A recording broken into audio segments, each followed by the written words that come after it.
जय महाराष्ट्र मंडळी, मी पी.के. भांडवलकर हल्लाबोल या चॅनलमध्ये आपलं सर्वांचं मनपूर्वक स्वागत करतो. जर मंडळी अजून चॅनलला सबस्क्राईब केलं नसेल तर प्लीज सबस्क्राईब करून घ्या. राजकीय बातम्या, ताज्या घडामोडी आपल्याला या चॅनलवर पाहायला मिळतील. तर आज आपण मंडळी पाहणार आहोत बारामती विधानसभा मतदारसंघ. राष्ट्रवादी शरद पवार गट आणि राष्ट्रवादी अजित पवार गट असे दोन गट बारामतीमध्ये विभागले गेले. त्यामुळे आपण पाहिले आहे की लोकसभेलाही राष्ट्रवादी शरद पवार गट यांच्याकडून सुप्रिया सुळे तर राष्ट्रवादी अजित पवार गट यांच्याकडून सुनेत्रा पवार यांना लोकसभेसाठी उमेदवारी जाहीर करण्यात आली होती आणि ते सुप्रिया सुळे यांनी या ठिकाणी बाजी मारलेली आहे. आता पुन्हा एकदा चर्चा होऊ लागल्या आहेत त्या म्हणजे विधानसभेच्या. आता पुन्हा एकदा विधानसभेला इथे लढत कशी असणार आहे आणि अजित पवाराविरोधात शरद पवार आता नवीन चेहरा कोण उभा करणार आहे. चला तर पाहूया आता हा नवीन चेहरा कोण असणार आहे. आता असंच चर्चा रंगलेल्या आहेत की पुन्हा एकदा काका पुतण्यांमध्ये सरळ लढत होणार आहे. तर ही लढत जुन्या काका पुतण्यांची नसून नवीन काका पुतण्यांची असणार आहे आणि ही लढत असणार आहे अजित पवार आणि युगेंद्र पवार यांच्यामध्ये. लोकसभेच्या काळामध्ये अजित पवारांनी शरद पवारांपासून ते पवार कुटुंबातील जवळपास सगळ्यांच्याच विरोधात ते गेले. आता त्यांचाच वचपा काढण्यासाठी शरद पवार मुळावर घाव घालण्याच्या तयारीत आहेत आणि तो घाव म्हणजे बारामती विधानसभा निवडणूक. बारामतीचा परमनंट आमदार म्हणून अजितदादांची ओळख आहे.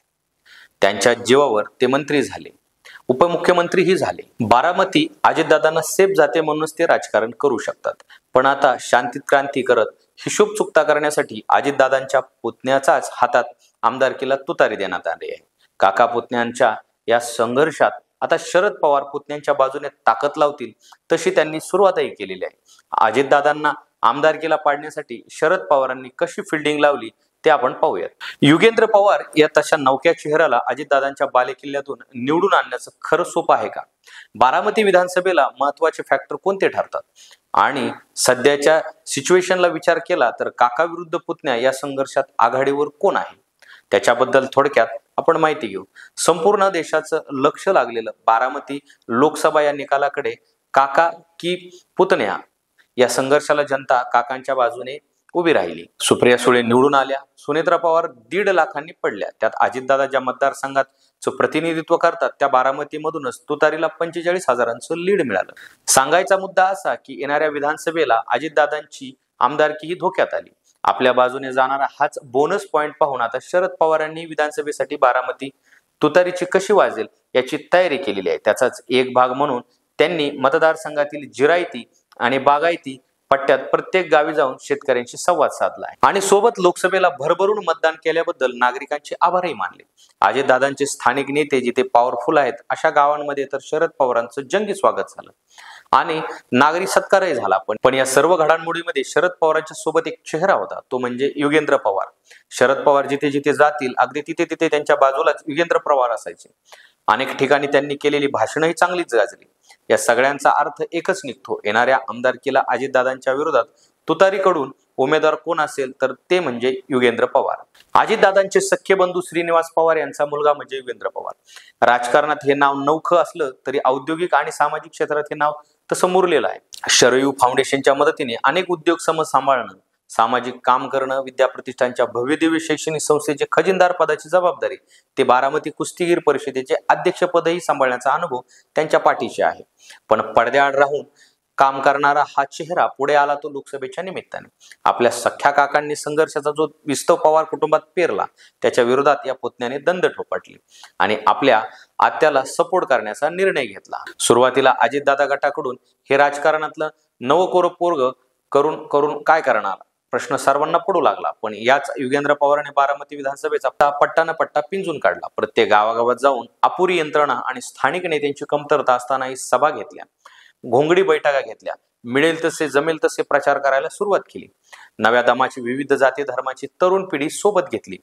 प्रचार सभामधील भाषणातून हाच तरुण पोरगा दादांना जड जाऊ लागला. एकट्या बारामती निरापट्ट्याबद्दल बोलायचं झालं तर सुप्रिया सुळे तिकडे गेल्या नव्हत्या, परंतु तिकडची सर्व बाजू सांभाळली ती म्हणजे युगेंद्र पवार यांनी. याच गोष्टीचा राग म्हणून की काय अजितदादांनी प्रचाराच्या सांगता सभेत युगेंद्र पवारांना टार्गेट करत अनेक इशारे दिले, अरेतुरेची भाषा वापरली.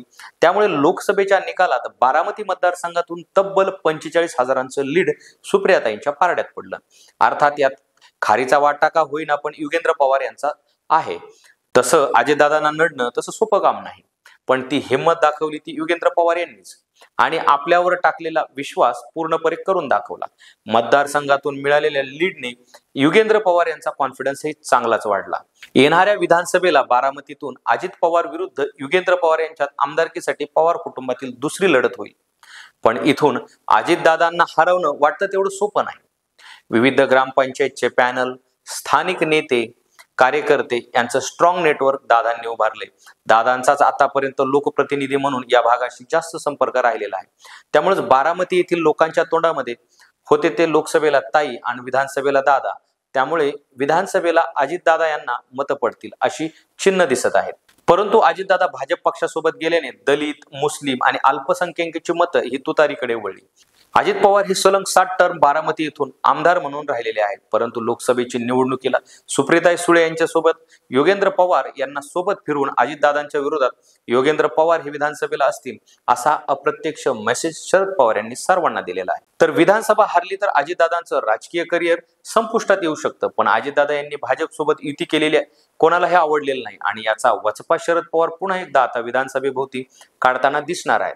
आता शरद पवार खरंच योगेंद्र पवार यांना इथे उमेदवारी देणार का आणि योगेंद्र पवार यांना जिंकून येण्यासाठी शरद पवार कसे फिल्डिंग लावणार हे पाहणं महत्वाचं ठरणार आहे. तर मंडळी, तुम्हाला काय वाटतं की ही लढत कशी होईल आणि नक्की बारामतीमध्ये कोणता चेहरा अजितदादांच्या विरोधात उभा राहील हे आम्हाला कमेंट करून सांगा. आणि जर आपल्या चॅनलला सबस्क्राईब केलं नसेल तर प्लीज सबस्क्राईब करा आणि व्हिडिओ आवडला तर लाईक करा आणि शेअर करा. धन्यवाद.